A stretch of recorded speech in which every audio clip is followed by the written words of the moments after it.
should not have become a mother. But I am. And I'm doing my damnedest.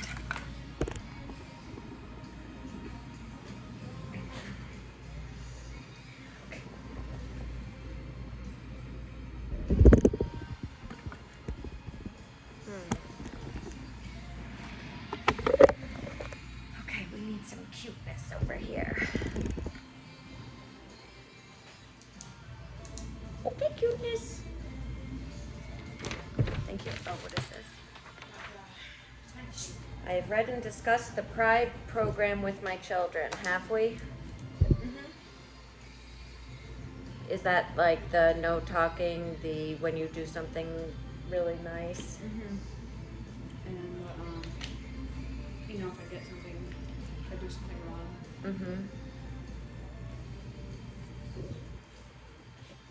What happens?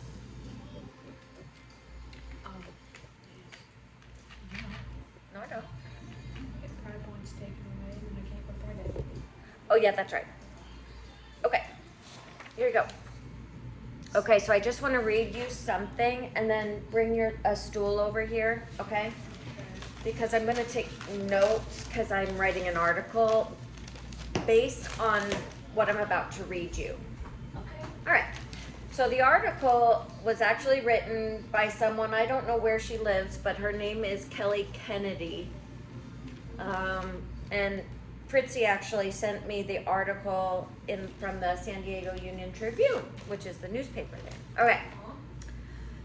It's called Emerging from the COVID Cave. That sounds like a cute All right, ready? name. Yep. Okay. Dinner reservations are gleefully being made again. And now I'd like to point out that this was, all right, here we go. This was in May, and now it's July. So I should have posted something about this in July, or in May. Okay. Okay, dinner reservations are gleefully being made again. Long canceled vacations are being booked. People are coming together again in some of the ways they used to, but not everyone is racing back. Their stories are emerging as the world begins to reopen. People secretly dreading each milestone toward normalcy, envisioning instead anxiety-inducing crowds and awkward catch-up conversations. Even small tasks outside the home, a trip to the grocery store, or returning to the office can feel overwhelming. Psychologists call it re-entry fear, and they're finding it more common as headlines herald the imminent return to post-pandemic life. Something entry? Yeah. Re-entry fear. Oh. It's like, so hold on. Let's talk about that. That was good. Re-entry fear. So, oh no, I know. You know how, and I'm going to put this in terms of our situation, but you know how you were in that room in the lake house every day, not talking to anyone except us and people online, right? You did that for almost over a year. And going back into a public school or, you know, in the public was really hard for you at first, right? Yeah. And luckily you kept at it, you know, and we made changes for you, like we changed schools, but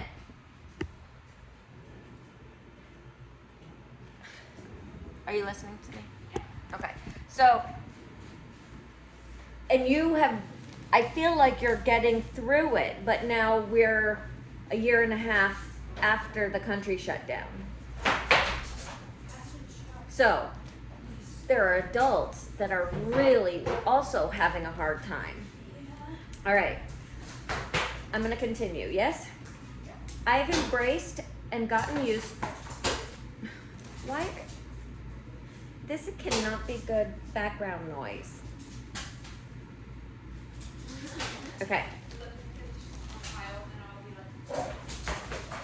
Yeah, now Aspen's. I made it.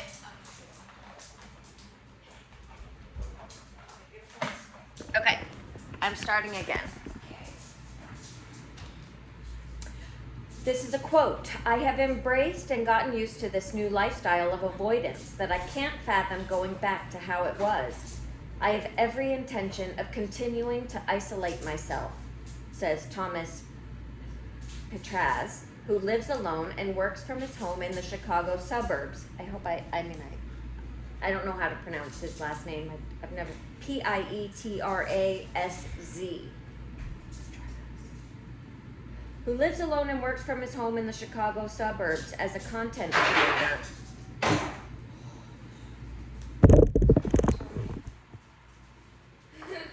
What'd you knock down? I didn't knock anything down. Stop. No, for real though, nothing actually fell down. Petraz says his anxiety has grown markedly worse as talk of post-vaccine life grows. He says he got used to hiding at home and taking advantage of curbside. Weston! Hiding at home and taking advantage of curbside and delivery in order to avoid every situation with people. That makes sense. That's what I've been doing, huh? Pretty much. Yep, okay. As the world edges back toward some semblance of normal life, many report challenges like Petraz's playing out in their own lives. The time at home, lockdown, dread, fear, isolation has changed them and made existing worries worse or created new ones entirely.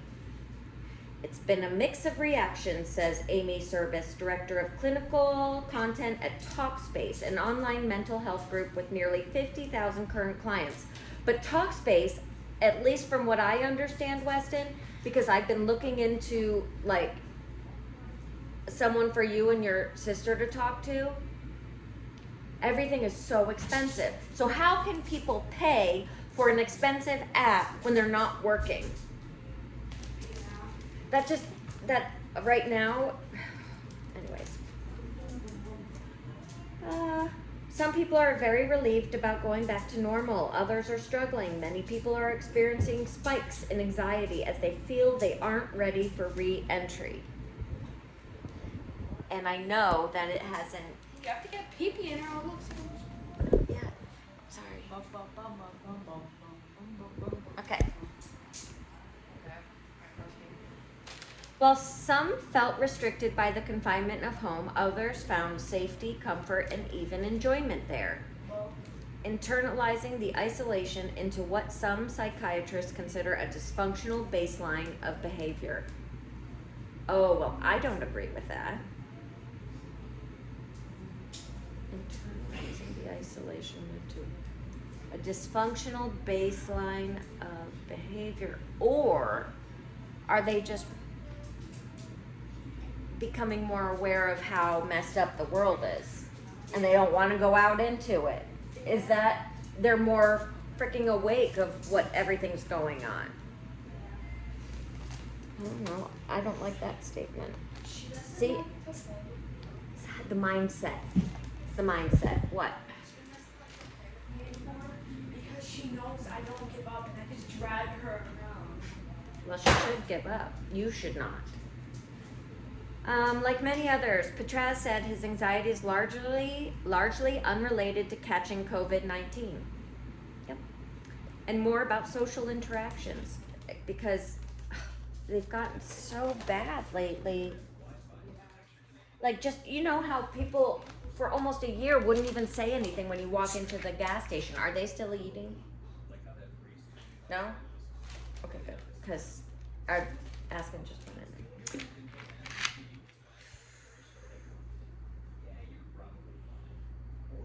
But sometimes, okay, so come back here. What? She's eating her food. Can you pick up the food? Okay.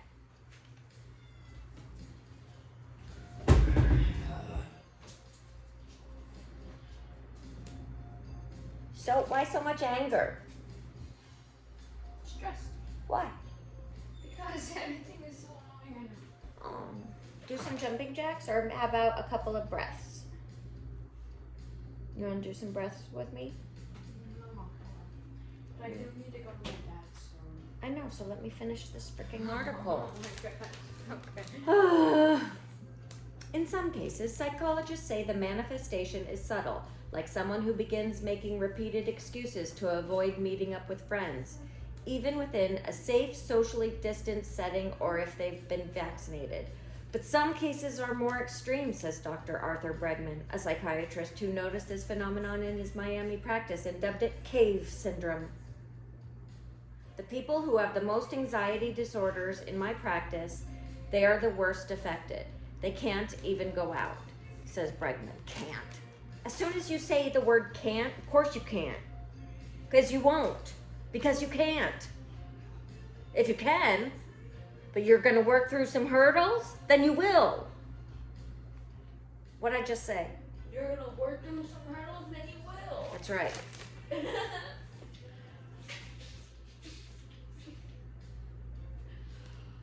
After the lockdown, roughly 40% of the population would be diagnosed with what we now call post-traumatic stress disorder, PTSD. Your sister is suffering from Samantha. That's what, because she's also she's. Am I? No, you're working through it really well. I mean, you're working through it really well. Did I? Yes, absolutely. And it was very hard to tell other family members that don't understand that. Instead, you got yelled at or made to feel bad, right? Yeah. I mean, I don't want to put words in your mouth. Come back here. I'm gonna put shorts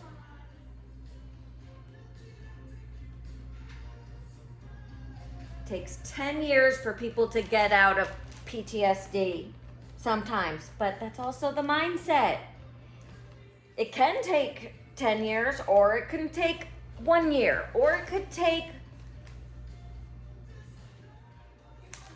a few days if you, I don't know, just processing. This is just human life, not eternity. The pandemic exasperated issues for those already struggling with anxiety, depression, and other mental health issues. But some patients are experiencing these symptoms for the first time. This is a long-ass article. I don't want to read it all. I will if you want me to. Dr. Julie Holland says the pandemic triggered new trauma for some, especially in the unpredictable early weeks of lockdown, as people questioned whether there would be enough food or if it was even safe to touch their mail. According to a survey in February, so I'm assuming this is February 2021, by the American Psychological Association, nearly half the respondents said they felt uneasy about adjusting to in-person interactions once the pandemic ends. Near half. How can the world go back if half of the population feels uncomfortable being around other people? Well, anyways, shockingly, vaccination status had little impact on people's responses, with 48% of vaccinated adults saying they still felt uneasy. As they should, because all of the news reports are saying that you can still get the Delta variant. You can still get sick, even if you've had the vaccination. So why get the vaccination? Especially if you've already had COVID. Sorry. You've been taught for an entire year to distance yourself from people, and you've learned to be afraid of people because they could make you sick or kill you. There's no question that it's easier to learn to be afraid than to be unafraid. That is very true. The fight or flight physical manifestations like racing heart, trouble breathing, and feeling dizzy can be terrifying. Do you ever have that? What? Racing heart, like when your heart's beating really fast? Trouble breathing? feeling dizzy. That's actually weird, yes. And remember when I passed out at Aaron's Yeah. twice? Panic attack. I stood up too fast. Oh, yeah. But do you feel that ever when, like, you were going to school, like, oh God, that uncomfortable feeling in your chest? Yeah. Like the first day of school. Yeah. But not like good, like, there's butterflies, which is like a nervous, exciting feeling. All right. People who are really free and they're planning their vacations are really upsetting my patients because they're challenging their level of fear and risk tolerance. I don't understand that statement. I wasn't living, that's for sure. Oh, why was that quote thrown in there? The editing. I don't know. I don't like that. Children and teens. This is for you, so listen. Okay. Children and teens are especially vulnerable. Before the pandemic, a 17-year-old, Erin, had lots of close friends, but said those interactions slowly waned while on lockdown in the DC suburbs. Now she barely talks to them. She's dreading having to catch up and go through all that small talk stuff that nobody likes, said the high school junior, who has been on an anxiety medication for several years. A year ago, I went outside hoping I'd run into a friend from school and go on an adventure. Hey, this has to do with you and your age group, so listen. Aspen, let go. Thank you. Now I'm terrified to leave the house because I'm afraid I'll run into a friend from school and go on an adventure. This woman, Nicole, became so fearful of leaving her Miami home that she retreated to her bedroom for days at a time, unable to interact with others inside the home, including her 11-year-old daughter. It got so bad that she was often up all night, sleeping during the day, checking social media obsessively and cleaning constantly, even scrubbing the floor with a toothbrush. I would not leave my little corridor for days at a time because I could not deal with the pressures of talking to other people. Says Russell, who left notes to remind herself to shower and to brush her teeth. I wasn't living, that's for sure. Oh, that's where the quote is. Well, that's where that should be right there. Anyways, I'm editing an already printed article. Last month, Russell even waved off family and friends when they tried to plan something small for her birthday. We were forced into isolation, she says, and now we've grown accustomed to it. Experts say taking small steps over time is one of the most effective treatments. I agree with that. Small steps at a time. And don't beat yourself up about things. About taking small steps, no matter how tiny. Because a step is a step is a step is a step is a step is a step is a step. That's right. Hey,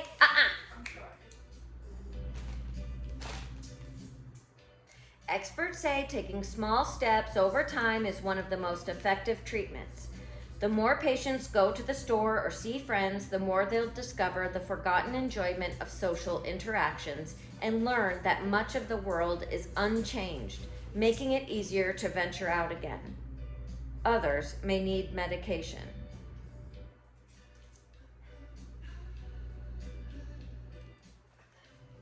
I don't know how to explain this one to you because I take medication and I needed it to go out because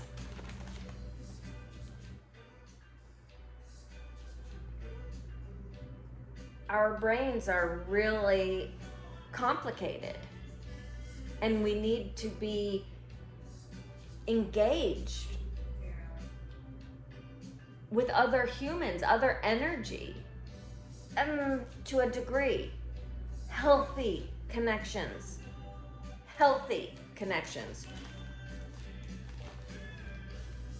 And we also have to be good at being alone. Listen to this. This is a good one. Shush. Being alone can be very, very difficult for people with no human interaction because they're not good within themselves. Because when you're alone, all you have are your thoughts, the energy around you, right? Besides anybody else, you have nothing but your energy interacting with you. So if you're not okay with the messages you're getting when you're alone, of course you're going to want to be with people, and you're going to find other things to shut up those thoughts. And I'm telling you this because I was definitely afraid to be alone for a very, very long time. I'm much better now. Much better. I actually don't mind being alone because I am okay with the thoughts, the energy that is around me. And that takes a long time when adults have grown up to know